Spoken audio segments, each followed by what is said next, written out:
So Florida, the Florida market tops for home rental investments, and obviously, you know, it's pretty commonplace to have a large amount of investors buying in Florida. You know, we've always been a state where you've had a lot of outside influence from people buying vacation homes, rental properties, you name it. But Tampa ranked 11th in the country for top 20 for investment return and cap rate. The average being 8.86% in Tampa. California company ran a study, and Orlando ranked 13th. So and with just very comparable in terms of the cap rate. So buying single-family homes as rentals can generate good monthly cash flow, and obviously a lot of corporations have noticed that trend, and we see a lot of that happen in the marketplace right now, and it is pretty commonplace. And like we talked about, for home sellers, it can be a great opportunity to sell your property because you're not dealing with the appraisals and a lot of the challenges.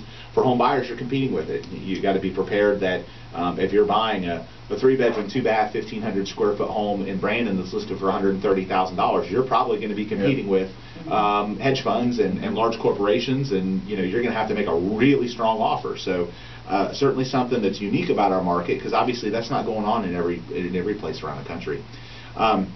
Sellers who delay may miss out, and this is something that I think is important to understand. You know, we speak to a lot of home sellers today looking to sell their property, and you know, the rationale for some of them is, I want to sell because I want to be able to take advantage of the market and get a good deal. And as the market starts to shift, their ability to kind of take advantage, so to speak, changes a little bit, because there isn't as much inventory, and it isn't favored to the buyer as much anymore. But an example is, you know, we speak to consumers that would say, you know, I'm selling my $300,000 house to buy a $600,000 house, but I'm going to wait because I want my $300,000 house to be worth more. You know, because I paid more for it. Right, because I paid more for it. Right. You know, or you know, and most of the time that's a psychological, emotional decision. They're making that decision because of their pride, or because they feel like their home is worth more. I have never met a seller that doesn't think their house is the best one in the neighborhood. I mean, literally, you know, and again, I think we all think that way. There's a reason you bought the house. You know, there's a reason you think it's the best. But the math is really what comes into play, and it's not emotion based. And the math tells us that if you wait to sell your $300,000 home for it to go up to $330,000, what do you think the $600,000 house is doing? You think it's going down? Right. I mean, it ain't going down. It's going up too. So if it goes up 10%, you just lost $30,000.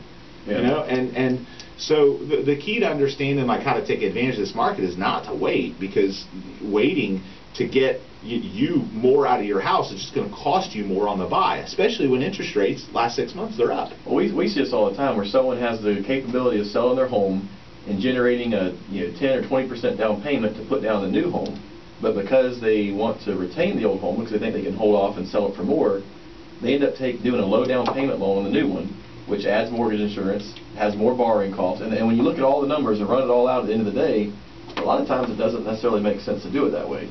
Yeah, and I think, you know, so the consumer that's out there thinking about selling their home because they want to move up into something nicer, and they want to take advantage of that, waiting to get more money out of your house isn't always a great solution. You know how many people think that they can time the market and think that they know when to sell, and have lost millions of dollars by what happened in the real estate market? I mean, it's a gamble. You're gambling basically at that point, because there's no way we can know. We can't possibly know what could happen to our economy, you know, a year or 2 years from now. We can have predictions, but you could go out and make that decision and then get stuck with the other property. It goes into foreclosure. You can't get it rented. You know, there's so many challenges that come with that. But ultimately, if you're a move-up buyer and you're thinking about selling your home and moving, waiting really from a math standpoint is very rarely the right move.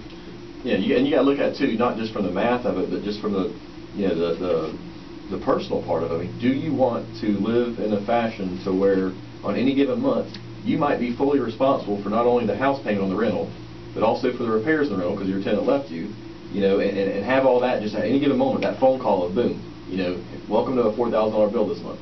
You know, those type of things can happen, but you know, like I said, you got to look at it from the financial and from the personal. It's the right move for some, the wrong for others. It just depends on what position you're in.